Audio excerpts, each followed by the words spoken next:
Hello everyone, তোমরা সবাই কেমন আছো? আশা করছি তোমরা সবাই অনেক ভালো আছো আর আমিও অনেক ভালো আছি। নতুন বছরে সবাইকে অনেক অনেক অনেক শুভেচ্ছা। তোমাদের নতুন বছর সবার যেন ভালো কাটুক।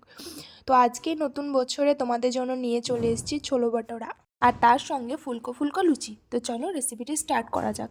তো এখানে আমার মা নিয়ে নিয়েছি কিছুটা রুল ময়দা আর তার সঙ্গে একটু তেল মিশিয়ে ভালো করে মেখে নিয়েছে, তারপর দিয়েছে ফুটন্ত গরম জল।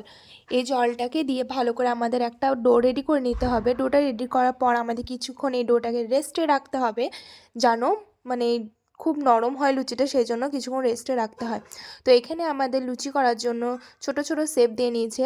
আর এখানে আমার মা অলরেডি গ্যাসটাকে ধরিয়ে দিয়েছে আর একটা কড়াইয়ে গরম করতে দিয়েছে। তো এখানে আমার মা খুব সুন্দর করে লুচিগুলো বেলে নিচ্ছে। আমি তো কোনোদিন লুচি পারিও না, আর পারবো কি জানি না। তো এখানে কড়াইটা গরম হয়ে গেছে, তারপর আমাদের দিয়ে দিতে হবে তেল। তো তেলটা যখন গরম হয়ে যাবে তখন আমাদের দিয়ে দিতে হবে এই ফুলকো ফুলকো লুচিগুলো। আসলে এখনও ফুলকো হয়নি, হবে। তবে প্রথমে লুচিগুলো ভালো ফুলছিল না, তো একটু মন খারাপ হয়ে যাচ্ছিল আমার মায়ের, যেহেতু আমার মা সবসময় পারফেক্ট কাজ করে, সবার মাই আসলে করে। তো তারপরে কিছুক্ষণ পর দেখছি লুচিগুলো খুব সুন্দরভাবে ফুলকো ফুলকোভাবে ফুলে উঠছে।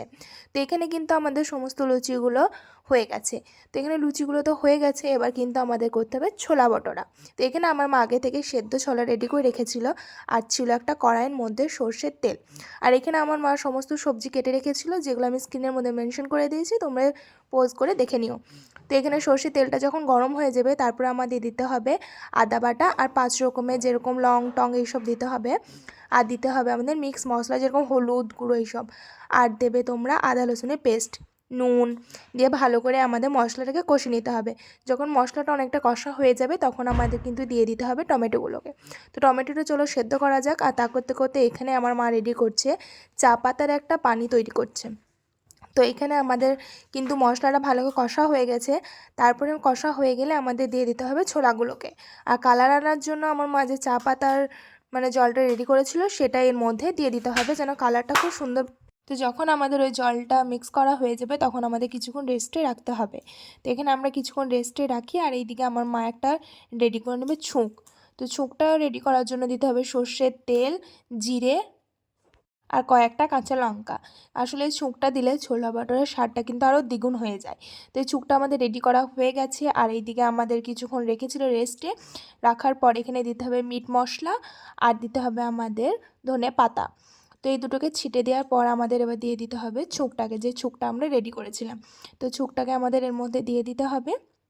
তারপর যখন দেওয়া হয়ে যাবে তখন আমরা এটাকে কিছুক্ষণ বন্ধ করে রেখে দেবো। এবার শুধু সার্ভ করার পালা আর খাওয়ার পালা। তো ছোলা বাটোরা খেতে গেলে কিন্তু পেঁয়াজ, তার সঙ্গে যদি টমেটো লেবু থাকে কিন্তু আরও বেশি ভালো লাগে। তো এখানে আমার খুব সুন্দর সার্ভ করে নিয়েছি একটা থালার মধ্যে, তার সঙ্গে দেবে পেঁয়াজ, টমেটো আর দেবে লেবু। আর এখানে দুটো গুড়ের মিষ্টি নিয়েছে, আর নিয়েছে ওই যে শসা টসা ছিল, পেঁয়াজ টেয়াজ ছিল ওইগুলো। তো আজকের নিউ ইয়ারের রাতটা ঠিক আমরা এভাবেই কাটালাম। তবে আমার ভিডিওটা পোস্ট করতে একটু দেরি হয়ে গেল, কিছু মনে করো না। আর ভিডিওটা কেমন লাগলো অবশ্যই কিন্তু আমাকে কমেন্টের মধ্যে জানাবে। আর তোমরা নতুন হয়ে লাগলে অবশ্যই আমার চ্যানেলকে সাবস্ক্রাইব করবে, লাইক করবে, কমেন্ট করবে। আর সবাই সুস্থ থাকবে, তখনকার জন্য টাটা।